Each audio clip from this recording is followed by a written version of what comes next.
السلام علیکم. د ډیرو خلکو هاي بي پي مسله وي خو پته ورته نه وي چې یاره زموږ بي پي سټیبل لکه هاي ده. یو څو علامات د ځان سره نوٹ کړئ چې کله د علامات موجود وي د دې مطلب دا دی چې تاسو بي پي هاي ده، تاسو بیا علاج یا تاسو خپل غذا کې تبدیلی راولئ. په لومړي نمبر به تاسو په سر باندې مسلسل درد وي. چې چا په سر باندې مسلسل بیا درد وي نو دا د هاي بي پي علامات دي. دغسې به نظر کیری بیری کیږي، بلر کیږي، به دھندله نظر چې ورته وایي. چې کله ستاسو نظر بلر کیږي نو دا هم د هاي بي پي علامات دي. په دریم نمبر به تاسو سر باندې چکر راځي. چې کله مسلسل تاسو په سر باندې چکر راځي دا هم د هاي بي پي علامات دی. څلورم به چیسټ پین کیږي، په سینه درد راځي. چې کله تاسو سینه باندې درد راشي نو دا هم د هاي بي پي علامات دی.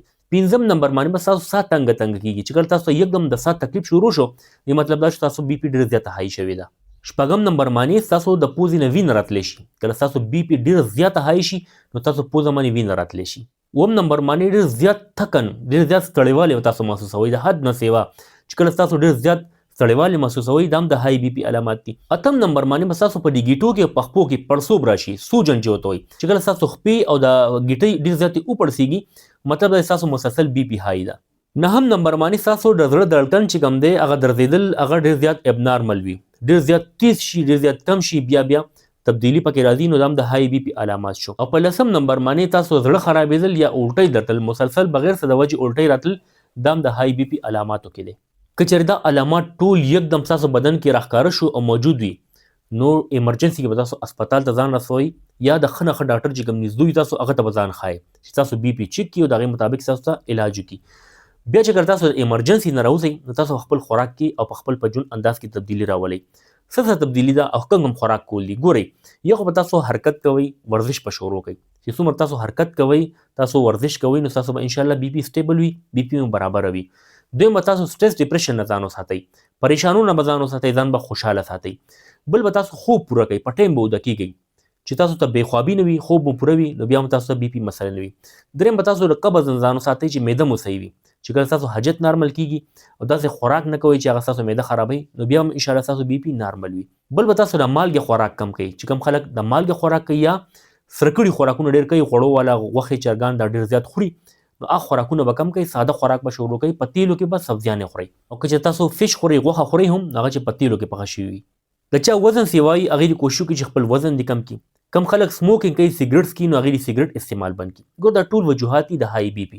هاي بي پي بیماري نه هغه ستاسو بدن کې څه د وجوهاتو وجه وي. کله چې بي پي ستاسو مسلسل هاي وي نو هغې سره بیا بیماري راځي، د ګردو بیماري راځي، ورسره د زړه بیماري راځي، د فالج مسلې ورسره راتلی شي.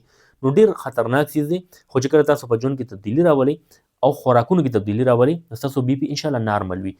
یو څو خوراکونه درته ښیم چې هغه تاسو په ځان لازمي کوئ نو انشاءالله ستاسو بي پي به سټیبل وي. چې ورسره پرهیز کوئ او دغه خوراکونه کوئ. ګورئ د سوډیم والا خوراک به کم کوئ، کوم چې ما ذکر وکړو، وریجې، غوښه شوله، سره کړي څیزونه شو، مالګه شوله، فاسټ فوډ شو، برګرې، شوارمې، دغه به بند کوئ. تاسو به څه خورئ؟ یو خو به روزانه ماسته خورئ، د کور جوړ شوي خالص ماسته. په دویم به تاسو 3-4 دانې کجورې خورئ، ورسره تاسو 2-3 دانې کیلې به خورئ. سهار کې په ناره 1 پلی یا 2 پلی اوږه خوراک کوئ.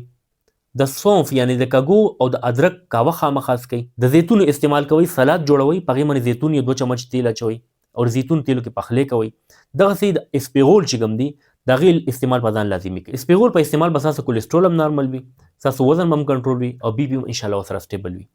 دغسې د هاي بي پي دپاره یو بهترینه چې کوم چټني دی هغه ما مخکې هم ذکر کړی، تاسو دوباره ویم دا نوټ کړئ. ادرک ټوکړه، د اوږې پلې، پودینه، دڼیا، اناردانه دا به خپلو کې حل کوئ، مکس پکئ او بغیر مالګې چټني به تیاره کوئ. دې کې تاسو ماسته هم اچولی شي. دا چټني چې تاسو روزانه استعمالوئ وینه به هم نری وي، وینه به مو ټینګېږي نه، بي پي هم سټیبل وي، د معدې مسلې مو سره ختمیږي، مسلسل استعمال دې سره وزن هم کنټرول کیږي. نو خپل ژوند کې تبدیلي راولئ، انشاءالله ستاسو به بي پي نه هاي کیږي. امید دی ویډیو مو خوښه شوي. زما دعا ده الله پاک دې ټول بیمارانو له شفای کامله نصیب کړي. آمین. الله حافظ.